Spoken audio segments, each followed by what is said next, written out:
Hello and welcome to Tech Raven, and today I've got one for you audio producers, because today I'm going to be talking about why I remastered this Pistols album. Now I'm not going to say the full title because YouTube will only make this video an 18 certificate, and we all know that 16 and 17-year-olds have never heard any of these words before. Ooh.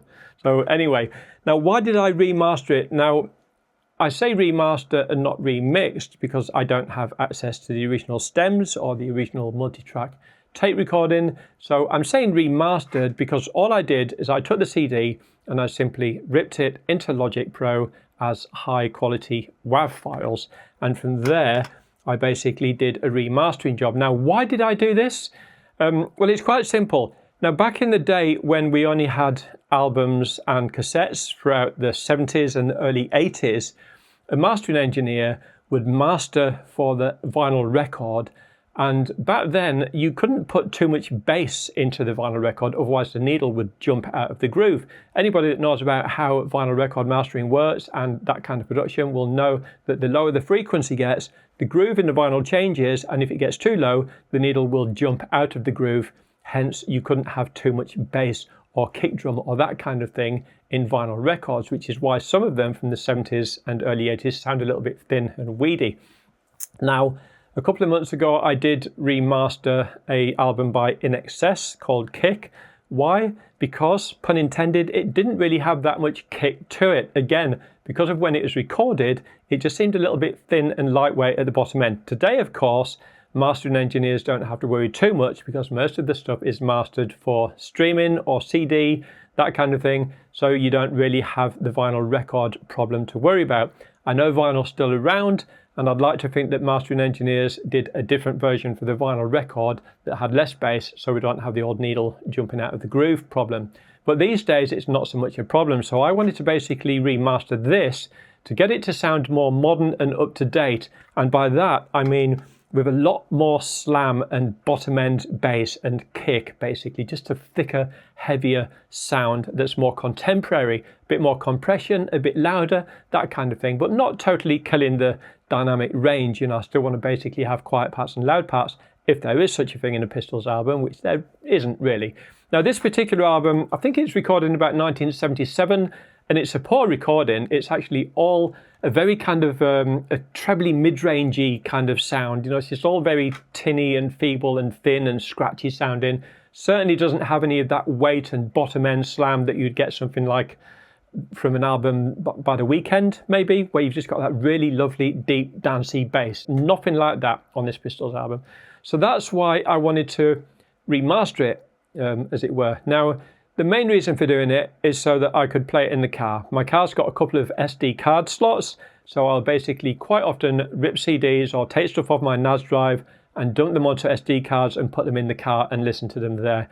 Now, when I did that with this album, it was a terrible recording. It just sounded appalling in the car. I had to turn the volume right up. I had to mess with the EQ and crank up the bass, scoop out a bit of mids, that kind of thing. And I don't want to have to do that in the car every time I change tracks or albums on the SD card.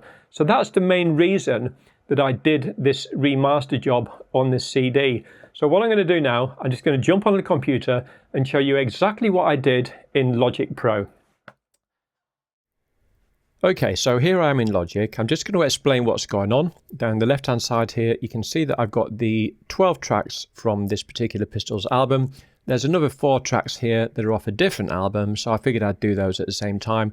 And right at the bottom, you're probably wondering why there's a Foo Fighters track there. Now, I've got the Fighters track here simply to act as a reference, so that I've got a kind of a bass line, if you like, so that when I'm doing the mastering on the Pistols tracks using EQ and the Masterplan plugin, I can keep listening to this Fighters track soloed off on its own to see how I'm getting on. I like the production quality of this Foo Fighters track. I've got the album. It's got just the right amount of bass, mids and trebles, etc., the volume and compression, and it sounds good in my car. So I figured it's in the same kind of genre of music as the Pistols, maybe not quite as punky, but it's that kind of genre. So I figured it'd make a good reference track. So that's the only reason that is there. Now, any mastering engineer will tell you that part of the mastering job, especially back in the 70s and 80s when it was just vinyl and cassette, is that the tracks would be mastered, and in this instance it would be these first 12 tracks on the album, they would be mastered in such a way first to get the volume level across all the tracks, because when you're listening to an album, you don't suddenly want the volume to be jumping up and down between tracks. So the first thing they do is basically make sure the levels across all the tracks on the album are going to be the same. And when it comes to EQ, they're just sort of set in such a way that they've all got the same kind of sonic characteristics. They've all got the same amount of bass, and they've all basically got the same flavor. So they all sound like they belong to the same suite of songs, if that makes sense.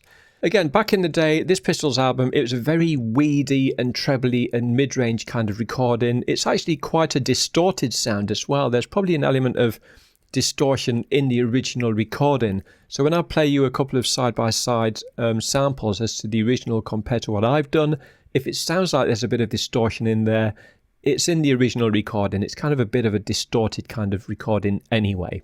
So what I did was I picked this track, New York, and I basically did a bit of simple EQ. As you can see, I've just boosted the bass a little bit, just scooped out a little bit here in the mids and boosted the highs a little bit. Now, what I did was, once I'd done this and got it sounding good on this one track, I then copied and pasted that same EQ settings all the way across all the other ones. Having said that, a couple of the other tracks, as you can see here, this one's from a different album, and it was a very thin sounding recording, so I had to like really boost everything, so it's totally different on this one. But like I said, that's because these 4 tracks here are from a different album, and it was an awful recording. So I did a few little tweaks on the individual channel EQs for the individual songs, but not by much. And then for the stereo output, all I've basically done is used the Master Plan plugin.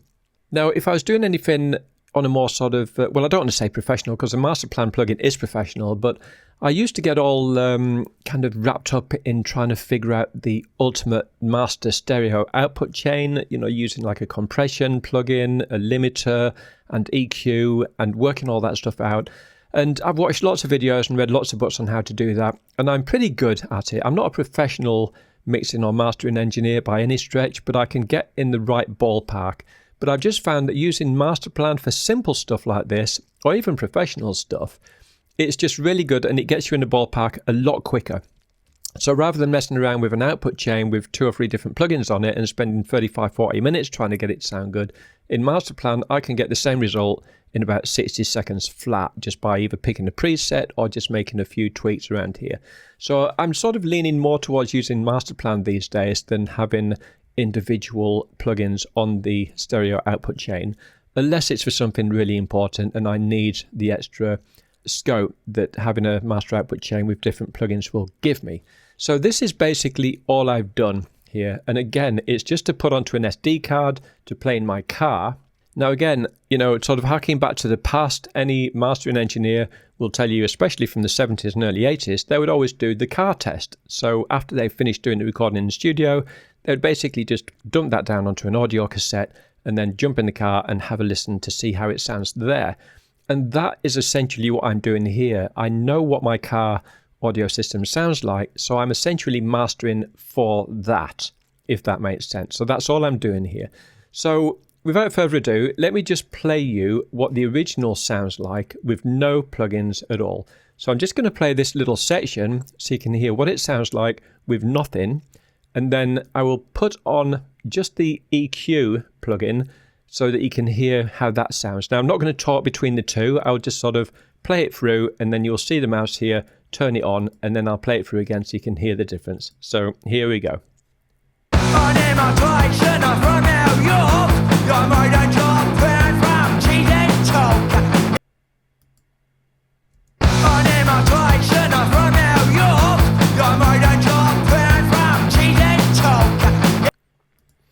Okay, and then over here for the Master Plan plugin, it's switched off at the moment, so I'm going to basically play it through with the EQ plugin switched on, and then I'm going to play it through again after turning this on. Again, just watch the mouse movement here and you'll see me turning it on.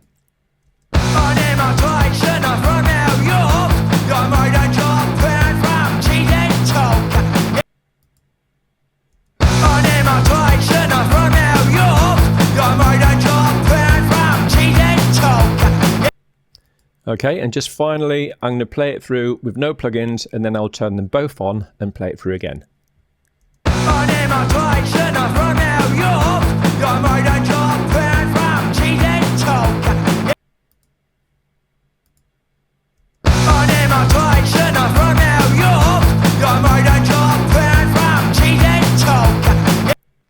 So there we are. As you can hear, there's a significant difference there where everything's just been thickened up a little bit and cleaned up and a little bit of compression added just to basically make the whole thing sound a lot better when I play it in my car.